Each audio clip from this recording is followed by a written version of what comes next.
Boa tarde, meu nome é Gabriel de Figueiredo Gentil, sou engenheiro eletricista pela Universidade Federal do Mato Grosso do Sul e hoje vim falar um pouco sobre a minha dissertação. Eu dei o nome de Validação Estatística de Controladores com Certezas Paramétricas no Sistema. Como a gente está vivendo um momento único no nosso país, onde estamos todos em quarentena, todo mundo está se adaptando a isso e nós também, por isso que tivemos que se adiar, peço desculpas, adiar essa palestra, e ela ainda está sendo gravada nesse momento, porque nós tivemos problemas com a plataforma onde nós fizemos a inscrição de todos, e ela não permite que eu faça live do jeito que eu achei que poderia. Então, para não deixar vocês mais uma semana ou mais alguns dias sem esse material, eu resolvi fazer da mesma forma. Como é parte da dissertação do mestrado, muitos dos termos que eu vou usar, muitas das coisas que eu vou falar podem ser um pouco complicadas a primeiro momento. Mas vou deixar tudo da forma mais simples possível e vocês podem vir falar comigo. Eu sou aberto 24 horas por dia. Vocês podem vir, só me pergunta, eu terei o maior prazer em explicar. E ainda vou dar sugestões de palestras que vocês podem pedir para a gente, que eu com certeza farei com a maior paz no mundo. Então, eu vou falar superficialmente de tudo aqui e dar um foco maior em como estatística pode ajudar você no seu dia a dia e como fazer você melhorar como engenheiro. Então, primeiro eu vou começar com um breve sumário do que eu vou apresentar. Primeiras motivações, a motivação principal para esse trabalho. Vou mostrar também o conversor Bush, que é a planta que eu estou utilizando para fazer o desenvolvimento de toda essa teoria. Vou falar um pouco sobre identificação de sistemas, que é o que vocês aprendem em ASD. Vou mostrar um pouco sobre controle, como eu faço controle, é o que vocês fazem em sistemas de controle. Eu vou mostrar como fazer análise estatística, quais são os passos que você tem que tomar, o que você deve fazer para fazer uma análise estatística. Vou mostrar a metodologia que eu estou trabalhando, simulações e resultados que eu tenho até agora. Muitos desses resultados aqui são resultados já passados e eu tenho resultados novos, com esses mesmos dados e com novos dados que eu posso apresentar futuramente para vocês. E por fim, uma breve conclusão de tudo o que eu vou falar. Primeira coisa sobre as motivações é falar um pouco sobre controle robusto. O controle robusto começou a ser estudado mais amplamente em 1975, 1976, quando eles começaram a perceber que para controles com um desempenho melhor, que possuam incertezas dentro do seu sistema, eles começaram a ter dificuldades para obter esses resultados adequados. Incertezas paramétricas, que é o que a gente está trabalhando aqui, são aquelas incertezas que você tem nos seus equipamentos passivos ou ativos. Quando você pega um resistor, ele te dá, por exemplo, 10k ohms, mais ou menos 5%, 2%, 3%. Então você não tem certeza exata de qual resistência está ali. Você só tem uma faixa de certeza, com um certo grau de confiança. Então, controle robusto vem para sanar esses problemas. Ele consegue considerar todas essas incertezas e te dar um melhor controlador para todas essas hipóteses. Então, a forma com que nós trabalhamos hoje, engenheiros de controle, é com politopo de incertezas. Esse aqui é o primeiro termo, que é um pouquinho para frente, que necessita um pouco mais de estudos, mas basicamente politopo de incertezas é a forma clássica de se resolver problemas com incertezas paramétricas. Qual é o problema dele? Você não pode ter muitas incertezas no seu sistema, ou seja, dentro do seu sistema você tem que ter certeza de quase tudo menos um ou dois componentes. Porque mais que isso, 3, 4, 5, 6 incertezas, ou seja, 6 elementos que você não tem certeza do valor que ele está, você não consegue uma zona de convergência. Aqui é um exemplo que eu utilizei para o conversor Bush, esse mesmo conversor Bush, com duas incertezas. Essa parte da escrita é bem tranquilo, eu poderia usar um for loop para fazer todo mundo ao mesmo tempo. O problema real é que computacionalmente é infazível. Ele não consegue achar um ponto de convergência para todas as suas incertezas. Então, a única coisa que eu quero que vocês lembrem adiante é que, utilizando politopos de incertezas, utilizando desigualdade matricial linear, você não pode utilizar muitas incertezas e essas incertezas também não podem ser muito largas. Você não pode ter uma incerteza de 10%, de 20%. Se você tiver essa forma de incerteza, incertezas muito grandes, você também não consegue achar uma zona de convergência. Então, a metodologia que eu estou propondo aqui supera nessa visão, nessa ótica, essa metodologia clássica. Existem outras duas metodologias também muito utilizadas. A primeira dela é você projetar para o pior caso. Você pega o seu pior caso, pega aquele caso que é mais difícil de controlar, ou que demora mais, ou que seja mais problemático e controla para ele. Isso, por default, faz com que todos os outros pontos sejam controláveis. Essa forma de metodologia faz com que você tenha problemas de desempenhos, que é mostrado em vários artigos. A outra forma é simplesmente você negligenciar esse fato, ou seja, você só faz o controle e nem olha para essas incertezas. Para algumas plantas, ok, pode ser que funcione, para outras plantas não, principalmente se você estiver interessado no desempenho do seu conversor, ou desempenho do seu sistema. Vou sempre falar conversor, porque eu estou utilizando o conversor para esse caso. E falando nele, vou mostrar o conversor Bush. O conversor Bush que vocês estudam, geralmente é só uma fonte de tensão, um indutor, um MOSFET, um diodo, um capacitor e um resistor. Apenas isso. Para o meu trabalho, eu vou estar utilizando uma resistência interna no indutor, uma resistência interna no MOSFET, uma queda de tensão no diodo e uma resistência também no diodo. Essa queda de tensão é intrínseca, geralmente 0,7 volts para a maioria dos diodos, e isso aqui é por aquecimento. E uma resistência interna também no capacitor. Então, todos esses valores aqui, que eu acabei de falar, não vão ter um valor conhecido. Vão ter apenas faixas de valores conhecidos, ou seja, elas vão ser incertezas paramétricas. Então, a primeira coisa que eu tenho que fazer para fazer um controle, todo mundo sabe, é achar a dinâmica do sistema. Dinâmicas do sistema são escritas dessa forma. Derivada das variáveis de estados é uma função das próprias variáveis de estados, tempo e entrada. Como trabalhamos com sistemas invariantes ao tempo, nós não precisamos ligar muito para o tempo. Essa variável é sempre desconsiderada na maior parte dos casos. Essa equação aqui, geralmente, durante a graduação, é sempre dada para vocês. Seja na forma de equação de Maxwell segue essa regra. Equação de Schrödinger também segue essa regra, que é a equação da física moderna. Equação de Navier-Stokes, que também fala de fluidos, é dessa forma. O que eu vou mostrar para vocês é como chegar, método para você chegar naquelas fórmulas. O método mais básico que vocês aprendem em SD é simplesmente considerar a dinâmica do sistema pelo modelo.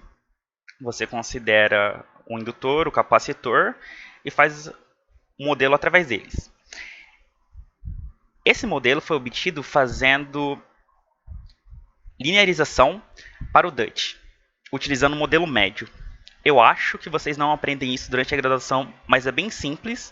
E o ponto que eu quero chegar para vocês é que, utilizando esse modelo, você não contempla as resistências parasitas e nem as quedas de tensão que eu coloquei dentro do sistema.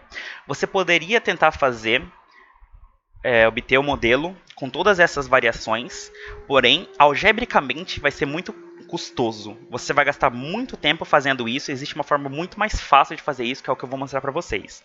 Então, eu não vou usar esse modelo porque ele não me dá a real representação do que eu estou procurando, que é esse modelo aqui. O que eu vou usar é um modelo obtido através de regressão linear. E para fazer regressão linear, como vocês aprenderam durante a aula de estatística, vocês precisam resolver mínimos quadrados. Eu vou resolver mínimos quadrados de uma forma diferente, utilizando pseudo-inversa. Pseudo-inversa é uma ferramenta poderosa que nós, engenheiros, quando trabalhamos com dados, utilizamos para obter a dinâmica do sistema. Mas primeiro, para conseguir a pseudo-inversa, eu vou falar brevemente sobre decomposição de valores singulares. Decomposição de valores singulares é uma generalização de alto vetor e alto valor. É basicamente isso, e vocês não precisam se preocupar tanto. A única coisa que eu quero que vocês notem são duas coisas. As únicas duas coisas que eu quero que vocês notem são essas. Primeiro, dada uma matriz A, eu posso decompô-la em uma matriz U, uma matriz sigma e uma matriz V. Esse símbolo aqui é de transposto conjugado. Quando a gente trabalha com valores reais, complexos, a gente precisa fazer também o conjugado para fazer o transposto. Único detalhe, mas não se preocupem com isso, como vocês trabalham com valores reais, troquem esse valor de asterisco por um valor transposto.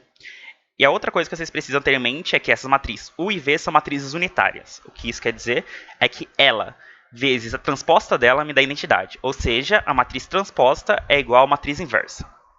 Então, recapitulando, não se preocupem com quase nada que está escrito aqui. Só que A pode ser decomposto e isso é sempre verdade. Eu sempre consigo decompor nessas três matrizes. Então, isso igual a isso, isso é igual a isso. E que U e V, essas matrizes que eu obtenho aqui, são unitárias. Ou seja, a transposta é igual à sua inversa. Ok? Essa é uma ferramenta muito importante, muito poderosa, que eu posso vir fazer uma palestra só dela.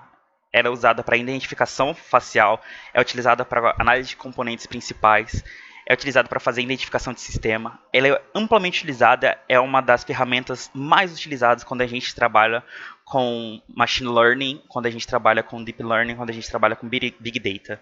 Isso aqui é fundamental. Se vocês têm interesse nessas áreas, que é uma área emergente, vocês têm que aprender sobre deposição de valores singulares. É a coisa mais importante que existe, e eu posso dar uma aula só sobre isso. Então, eu preciso fazer a pseudo-inversa. A pseudo-inversa é uma generalização da inversa convencional que vocês aprendem durante a álgebra linear. Quando vocês falavam lá para fazer a inversa, vocês tinham que ter uma matriz quadrada. Bem, isso não é verdade. Vocês podem fazer a pseudo-inversa de matrizes não quadradas, como vocês fazem isso utilizando a pseudo-inversa. Então, esse símbolo de mais aqui é o símbolo da pseudo-inversa, que eu esqueci de colocar aqui, falando nisso, e agora que eu percebi. Como você faz isso? Simplesmente pega A, transpõe, multiplica por A, faz a inversa disso e depois multiplica por A transposto. Que também é equivalente a falar em fazer A vezes A transposto, tira a inversa disso e multiplica por A transposto. Eu estou mostrando essas duas formas de fazer a pseudo-inversa porque algumas vezes, pela disposição como é feito os seus colunas e suas linhas, A transposto vezes A não é invertível, assim como A vezes A transposto não é invertível. Ok? Porém, para esse trabalho, eu usei a inversa por valores singulares. E aqui é outra coisa que vocês não precisam se preocupar nesse momento do porquê eu fiz isso. Apenas fiz e eu posso explicar para vocês se vocês quiserem vir me perguntar. Existe um porquê por trás, obviamente. Não vou ter feito à toa. Existe um porquê muito forte que tem a ver com o número de condicionamento da minha matriz. Mas isso também é uma outra teoria que vocês não precisam se preocupar agora. É uma teoria um pouco mais aprofundada que, se vocês quiserem novamente, podem vir falar comigo, eu explico bem tranquilo. É só para a gente não gastar tempo nessas coisas. Então, eu utilizei essa pseudo-inversa. Então, finalmente, para eu fazer a identificação de sistema, ou seja, a matriz A para os alunos que estão fazendo sistemas dinâmicos, né, análise de sistemas dinâmicos, eles sabem que x transposto vezes AX mais BU dá nossa dinâmica dos sistemas com a nossa variável de entrada U, certo? Então, eu fiz uma regressão básica para uma reta. Dada uma reta em preto, eu coloquei ruído em cima dela, em cima dos dados, que deu esses pontinhos vermelhos, e apliquei essa equação para encontrar a regressão. Vocês também não precisam se preocupar como eu dispus essas matrizes. Como eu coloquei os dados aqui dentro, não esqueçam que essas matrizes aqui são dados. Vocês não têm que se preocupar com isso nesse momento. O que você tem que se preocupar é que eu utilizei regressão para fazer essa identificação do sistema e isso é amplamente utilizado para qualquer sistema. Se você tiver um banco de dados do seu sistema, você consegue fazer regressão. Para os alunos de ASD, o professor Luigi ou o professor Cristiano, não sei quem está fazendo as aulas de laboratório, provavelmente vão pedir para vocês montarem um sistema e achar a função de transferência. Para vocês acharem a função de transferência, vocês podem muito bem pegar a forma de onda que aparece e simplesmente utilizar essa equação que ele vai te dar lá bonitinho como você faz a sua dinâmica do seu sistema, ou seja, como é a sua matriz A. Então, como eu já tenho a minha meu sistema, eu já identifiquei meu sistema, eu já sei como ele está se comportando e vocês vão ver isso melhor lá para baixo quando eu começar a mostrar os resultados. Aqui está bem teórico, está bem por cima. Eu preciso provar que esse meu sistema é controlável. Então, eu preciso provar a controlabilidade do sistema, ou seja, dado um estado x0, é controlável no tempo t0 se, por algum tempo finito t1, existe a entrada t, que transforma em x de t, de x0 da origem para o tempo t1. E um sistema controlável é quando todas as suas variáveis de estado são controláveis. Muito bonitinho, mas ninguém liga para a definição formal. Quem liga para a definição formal, a maior parte dos casos, são matemáticos ou os engenheiros que gostam de fazer pesquisas. Então, uma definição muito mais simples é, dado o seu sistema, se todos os seus sistemas você consegue controlar pela matriz U, ou seja, você consegue mandar cada estado para qualquer valor, dado uma entrada, seu sistema é controlável. Se você não consegue pegar um estado e colocar no valor onde você quer, e esse estado não for para zero, ou seja, se esse estado for para qualquer outro valor, que não seja o valor que você quer, o zero, essa matriz não é controlável. Como a gente faz isso na realidade, como nós fazemos isso, é simplesmente utilizar a matriz de controlabilidade e ver se o determinante dá zero. Então você faz essa matriz, você escreve essa matriz, b ao quadrado b até a n-1b. Você descreve essa matriz, faz no MATLAB e pede o determinante disso. Se ele for igual a zero, quer dizer que alguma das suas colunas aqui são linearmente dependentes, então você não tem acesso a controle de todas as suas variáveis. Se ela der diferente de zero, você tem controlabilidade, então você consegue controlar. Uma coisa muito importante que muitos engenheiros erram, eu já vi muitos engenheiros falando isso e está errado. Não importa se o seu valor deu, por exemplo, 1 bilhão ou se deu 1. Isso aqui é uma resposta binária. Ou é controlável ou não é controlável. Você não pode dizer se ela é mais fácil ou menos fácil de controlar. Quem diz isso são os gramianos de controlabilidade, que é uma outra teoria, que eu também posso explicar, mas é uma outra teoria, muito mais complexa também. Então, voltando, controlabilidade só quer dizer que se o seu sistema, verificar a controlabilidade quer dizer que se o seu sistema consegue ser controlado por uma variável de entrada, se uma variável de entrada pode controlar todos os seus estados, ok? Variável de entrada, controlar todos os seus estados. Como você verifica isso? Calcula a matriz de controlabilidade e ver se o determinante dá diferente de zero. Se der diferente de zero, ok. Se não, você não consegue controlar, é impossível você controlar essa planta. Então, como a gente faz o controle? Se o seu sistema possuir um polo intrínseco na sua malha, e para as pessoas que estão fazendo ASD, vocês provavelmente não vão entender isso agora, mas mantenha isso na cabeça, vocês vão utilizar mais para frente. Se o seu controle, se a sua planta for tipo 1, ou seja, tem um controle na malha, perfeito, você consegue fazer. Quando você não tem, você consegue ter erro nulo para o regime permanente. Certo? Você precisa ter um polo na origem para você ter erro nulo em regime permanente. É isso. Quando não tem, a gente precisa utilizar o sistema aumentado. Ou seja, eu preciso colocar um polo eu mesmo. Eu tenho que forçar um polo lá dentro. E como eu faço? Simplesmente eu adiciono mais um estado e coloco ele como o nosso polo. R é a referência. Também é uma teoria um pouco mais para frente, mas eu posso explicar para vocês. Mas basicamente o que eu estou fazendo aqui é colocando um polo a mais no nosso sistema para ele ter erro de regime permanente igual a zero. É só isso. Então, para fazer a realimentação de estados, coisas que vocês veem em sistemas de controle, eu defino meus polos de malha fechada, eu defino, ou seja, meu overshoot, meu tempo de assentamento, acho a equação característica e utilizo a forma de Ackermann para achar nosso controle. Essa forma de Ackermann também vocês devem ter visto em sistemas de controle. Ela é muito fácil de ser obtida e é bem fácil de ser feita. Então, eu consegui os meus valores de controle para todos os pontos. Certo? Bem simples. Se alguém tiver dúvida em como fazer a realimentação de estados, podem vir falar comigo. Então, chegar finalmente na parte onde eu queria falar um pouquinho mais com vocês, apesar de já estar passando quase uns 20 minutos. Como nós fazemos análise estatística? Nós precisamos, primeiro, antes de mais nada, conhecer a nossa amostra ou a nossa população. Um dos dois. Geralmente a gente sempre trabalha com a amostra, a gente nunca tem a população, porque nós queremos fazer inferências sobre a população. A partir de um pequeno banco de dados, que nós chamamos de amostra, nós queremos inferir como que nossa população está. Biólogos usam muito isso, engenheiros estão começando a usar mais isso, quando nós trabalhamos com Big Data e com essa parte de Machine Learning, nós trabalhamos com dados. Então, primeiro, nós precisamos descrever a natureza dos dados a serem analisados, ou seja, se eles são dados binários, se eles são dados complexos, se eles são dados reais, se eles são dados de gênero, se são dados escritos, por exemplo, classe, média, alta, baixa.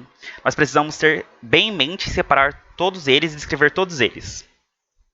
O segundo passo é explorar a relação dos dados da população em estudo, ou seja, fazer a covariância, fazer a correlação, verificar como esses dados interagem um com o outro, fazer a média, mediana, utilizar todos os momentos estatísticos, ou seja, realmente destrinchar nossos dados. Com ele destrinchado, nós podemos criar um modelo para resumir toda a compreensão e tudo que a gente entendeu sobre esses dados. Como eu fiz isso, que eu já fiz um pouquinho acima, eu fiz os mínimos quadrados, ou seja, eu fiz uma regressão linear dos meus dados. Para o meu caso, funciona muito bem. Talvez você tenha que fazer outra coisa, talvez você tenha que ver a covariância entre uma variável e outra. Um exemplo de estudo, você pode ver como a umidade do ar afeta a potência de um painel fotovoltaico por correlação e covariância. Ou seja, como a quantidade de chuvas faz variar a potência do seu painel fotovoltaico. É um estudo muito bonito, eu ainda não li nada sobre isso, mas é um estudo que eu quero fazer. Tem alguns alunos do mestrado que estão trabalhando com sujeira, eles também fazem a mesma coisa, eles estão sujando um painel e verificando quando é a hora de você limpar esse painel através de bancos de dados, fazendo correlação e covariância entre os dados. É um trabalho muito bom, quando eles divulgarem eu vou mandar para vocês lerem. Então, você usa estatística em muitos lugares e dá para usar em muitas coisas. Se você não quer usar em engenharia, você pode utilizar na bolsa de valores.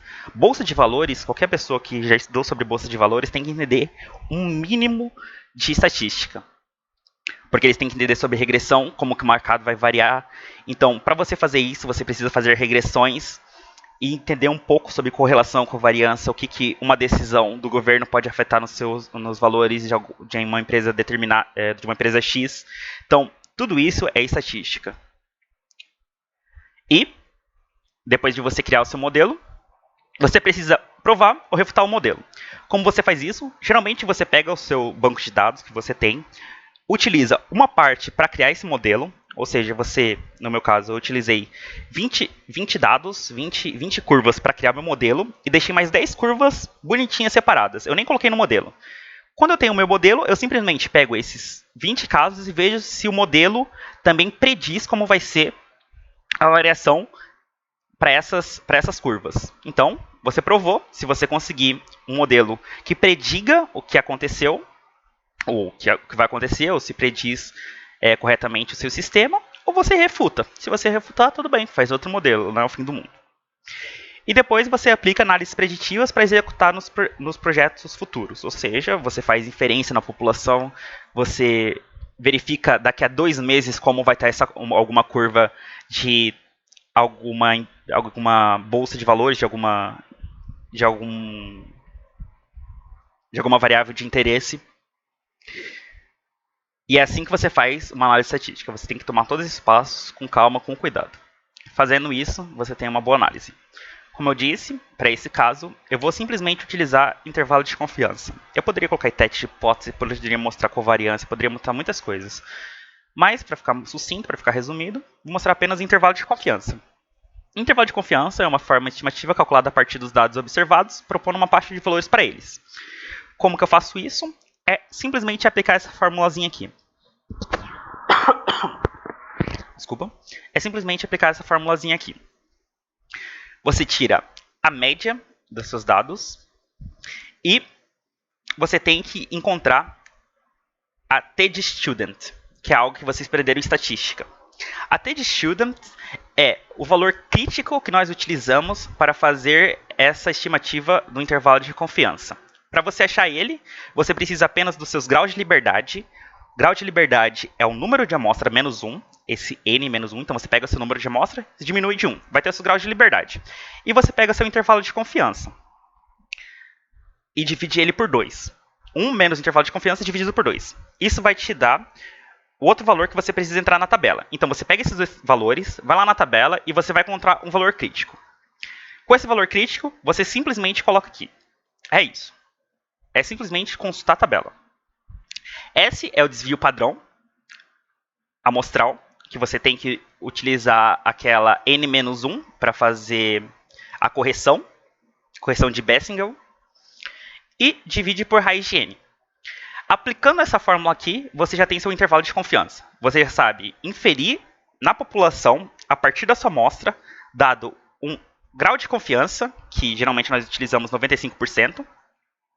Então, 1 menos 95, 0,05 dividido por 2, 0,025, e aí você vai lá na tabela junto com o seu grau de liberdade. Então, nós utilizamos geralmente 95%. Ou seja, com 95% de certeza, essa população não vai sair desses meus limites. Então, eu dou um intervalo que eu te dou com 95% de confiança que vai dar certo. Vocês vão ver porque isso é legal mais pra frente. Eu poderia também fazer um teste de hipótese. Eu poderia dar para o meu controlador: você não pode ter um tempo de assentamento maior que isso, nem um overshoot maior que isso. E fazer um teste de hipótese a partir disso. E aí eu consigo também tirar inferências sobre a população. Mas, para deixar mais simples, teste de hipótese é um pouquinho mais complicado, eu vou falar sobre intervalo de confiança. Então, a metodologia. Como a gente faz isso? Primeiro, nós geramos um banco de dados com as variáveis de estado em Open Loop. Como a gente está trabalhando com o conversor Bush, Open Loop. A gente aplica uma estatística descritiva. Nesse caso, eu utilizei a mediana. Você pode utilizar a média, você pode utilizar a moda. Porque como eu vou ter várias curvas, eu quero trabalhar só com uma, para ficar mais fácil. Você também pode trabalhar com todas. Muitos engenheiros trabalham com todas, mas eu resolvi trabalhar só com uma.